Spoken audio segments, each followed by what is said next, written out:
Hello and welcome back. Today I'm going to read day 3 of Here the Whole Time, in case you didn't see the title, by Victor Martins. It's past noon when I wake up on Saturday. 2 days into my vacation and my sleep schedule is already screwed up. When I walk out of my bedroom, I realize the house is empty. Our apartment is pretty small, so it doesn't take me long to check all the rooms. No sign of my mom or Kyle. While I look for my phone to call my mom, I think of possible reasons for why they've gone missing. My mind jumps to kidnapping, alien abduction, and zombie apocalypse. The call goes straight to voicemail. She probably ran out of battery from playing Candy Crush before bed. I think of giving Kyle a call, but I don't have his number.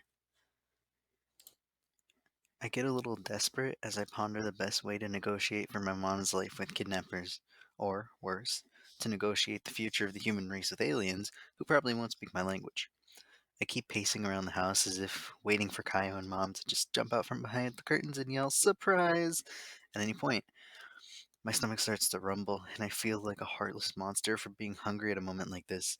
Even so, I go to the kitchen and look for food and let out a sigh of relief when I find a note on the fridge. "Felipe, I couldn't wake you up for the life of me. Going to the mall and taking Kaya with me. There's food for you in the microwave, just heat it up. Love you." And right before the handwriting I don't recognize, it says, "Thanks for the book." 4 words and a little wink. At least it looks like a wink. I can't tell for sure because Kaya's handwriting looks like chicken scratch. Hey, nobody's perfect. Anyway, it's between a wink or a really weird exclamation point. I'll go with the option 1. Kaya left me 4 words and a little wink. I can't stop smiling. I'm so excited, you'd think he stroked my hair and gave me a coupon for one kiss. But no, it's only 4 words and a wink. The wink is a good sign, right? It's a flirty smiley. Does this mean he's forgiven me? That he's thankful for the book and wants to give me a shot? The possibility makes me happy I almost forget to eat. I shake my head to wake up from this dream in which Kyle flirts with me, then reheat the food my mom left me. I have lunch in silence, watching the minutes go by on the microwave clock. It's 2.5 hours, slow. My mom and I keep forgetting to fix it. It looks like I have the whole day to myself now, but no idea to do with it. I could use the alone time to work on some personal projects, but I'm the worst person in the universe when it comes to completing them. I once tried writing a comic book that's set in my school. An explosion in a fictional lab, because my school isn't the kind that has a lab, gave my teachers superpowers. My favorites were the heroes, naturally, and the ones I hated were the villains. I wrote and illustrated 2 stories, but gave up on the idea because A, I can't draw, and B, I can never get this thing published due to the extremely offensive content against my gym teacher. After I realized how bad I was at drawing, I focused my angst into short stories. Some were actually kind of cool, and I thought it would be a good idea to put them out in the world. I created a blog and published my stories, but no one ever read them. I abandoned that project too. There was a time when I decided to learn how to play my guitar. My mom approved of the idea, even bought a guitar for me, and I started taking classes with Mr. Louise, a retiree in our neighborhood who gives music lessons. I spent 2 months learning, trying to learn really, but I knew the first week that it wasn't going to work out. I had the willpower and I even enjoyed practicing at home, but the truth is that I have no sense of rhythm. I can't play the guitar, can't clap my hands, can't even whistle. Origami, cooking, juggling, belly dancing. I'm not good at anything. Maybe that's why I watch so many useless internet tutorials. I think I am, subconsciously, looking for something I might be good at, but I've never looked out in the talent lottery.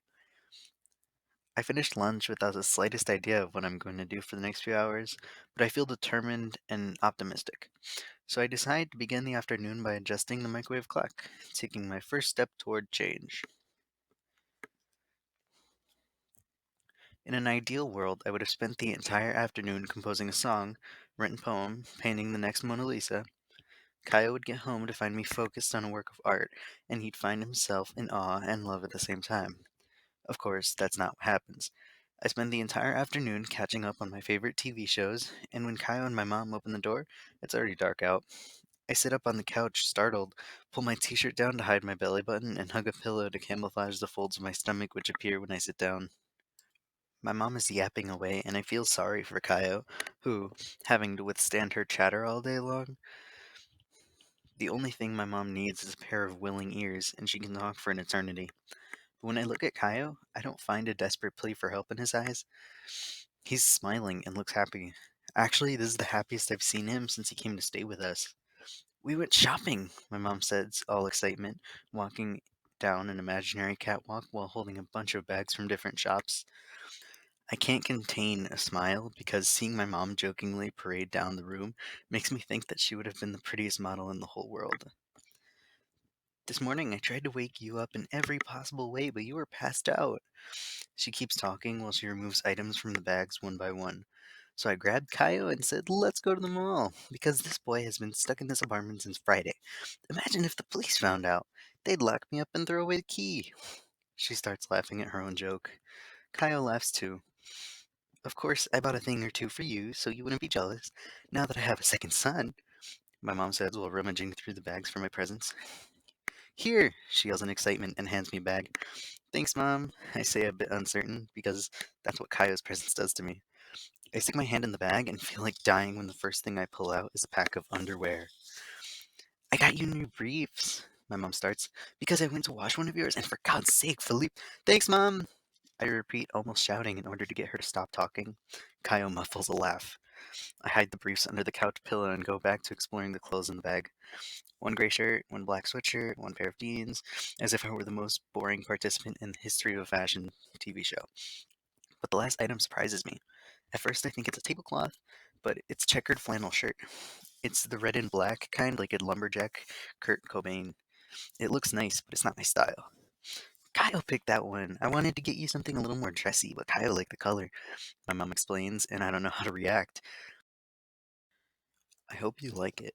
I think red will look good on you, Kyle says, a gigantic smile on his face. I try to smile back and lower my eyes to look at the checkered shirt.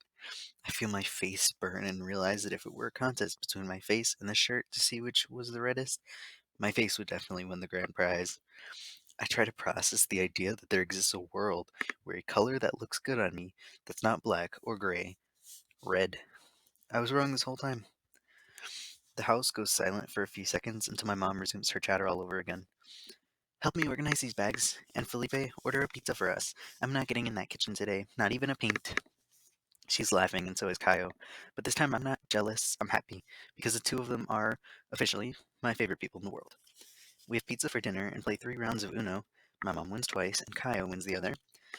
And it's late by the time I decide to retreat to my bedroom to sleep. I give up on the beige pajamas and I'm back to my old habits. Old shorts and Teenage Mutant Ninja Turtles t-shirt that I can't wear outside anymore because it has a hole under the armpit. I leave the bedroom door open one more time, feeding a little bit of hope that I still have in me. I don't know if it's luck, destiny, or Venus in the house of Mars, but for the first time in my life, things start going the way I was hoping. I'm lying in my bed checking what's new on Twitter when I hear a slight knock on the door. I lift my head and see Kaya standing there, holding a pillow and looking like an abandoned puppy. I don't know what to say, so I keep staring at my phone and tweet my reaction.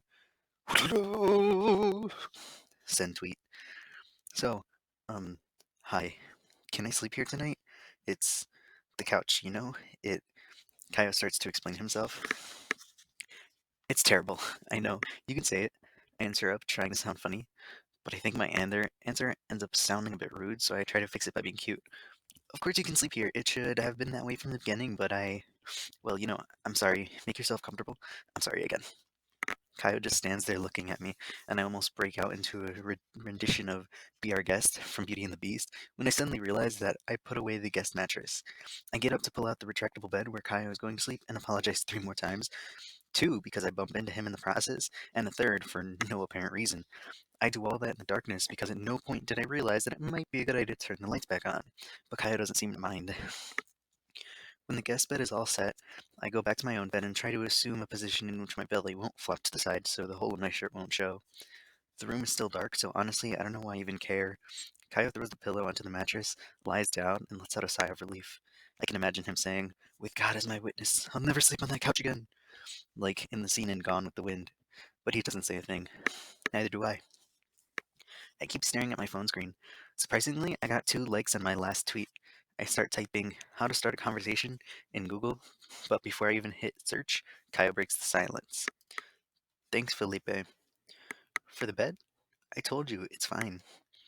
Also for the bed, but I meant the book that you left for me. Thank you.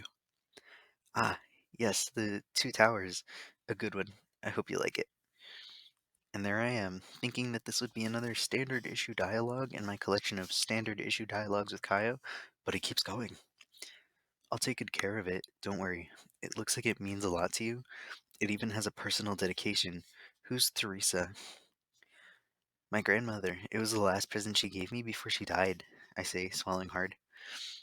My grandmother, Teresa, would always give me books as Christmas and birthday presents. Most of them were classics that I never felt like reading, but after she was gone, I ended up reading all of them and feeling closer to her. In the books, she always wrote the same dedication. Lipe, the world is yours. With love, Teresa. I always hated it when people called me Lipe, but when it was her, I didn't mind. My grandma gets permission. The bedroom goes quiet again because, true to form, on the first opportunity I have for an actual conversation with Kaio, I decide to bring up my dead grandmother. I'm sorry, Kaio says in the softest voice. I smile because I can tell that he's really sorry. It's okay, she'd love to know that someone borrowed the book. My grandma used to work at the library downtown. She spent her whole life helping people borrow books. Kyle laughs a low laugh, and I don't know if it's the darkness in the bedroom or the fond memories of my grandmother, but I keep talking. What did you think of the first book? In general, I was surprised. I've always wanted to watch the movies, but I can't watch the movie unless I read the book first. It feels like cheating otherwise, you know? So I grabbed the first book out of curiosity, and I'm really liking it. Some parts are a little boring, but the story is awesome. I couldn't put it down. I just wonder if the second book is going to be like now that Gandalf is dead. I hold my back a laugh because if he hadn't watched the movies, he has no idea what's about to happen. When I read the books, I'd already seen all three movies, so there were no surprises for me, and yet I cried when Gandalf died because he's the best part of Lord of the Rings. I say, and Kyle laughs. I'm suddenly invaded by a good feeling, the kind you feel when you get the right answer twice on a BuzzFeed quiz. So you're the kind of person who likes the movie better than the book? Kaio asks with a mock judgment in his voice. No, no, I say right away, but then I stop to think and start to develop my arguments. Though, to be honest, I think we're conditioned to say that the book is always better. But in reality, I don't know. That's me, Mr. Articulate. I reorganize my thoughts, and continue. I really like the books, and I really like the movies. Some good books are made into horrible movies, and great movies can come from boring books. And the opposite is also true. I don't know. I like both. That's the worst answer, but it's what I have for you today. Faced with the crappy case I've made, Kyle lets out a final laugh, followed by a yawn. It seems we're done talking for the night. Felipe, I think I'm going to sleep. Me too. I lie because there's no way in hell I'll be able to turn around and fall asleep knowing he's right here, lying next to me. Good night, we both say at the same time. I look up at the ceiling and stare into the darkness while I wait for sleep to come. And that's when I notice something that I've never paid attention to before. Right in the corner of my bedroom, there's still one remaining glow in the dark star sticker. I must not have noticed it when I removed all the others, but I have no doubt. It's almost not glowing anymore, but it's still there. One star on my bedroom ceiling. I know this is going to sound stupid, but I simply close my eyes and make a wish. 3 seconds later, I hear Kaya calling my name. Felipe, can I ask you for something? I want to say, a kiss, to hold hands, to profess my eternal love, but all that comes out of my mouth is, yes? What's the Wi Fi password? I take a deep breath, a little frustrated, I have to admit, and answer, Meryl Streep 123, all lowercase. I can see Kaio smiling because the phone screen lights up his face when he enters the password. His smile is intense as 1,000 star stickers glowing in the dark and carries the satisfaction of someone who spent 3 whole days without knowing how to get onto the Wi-Fi. Okay, good night, he says. See you tomorrow, I respond, and the day after that, and the next, and the next. There you have it. Day 3 is over. Whoa. Enjoy and come back for the next video to read day 4.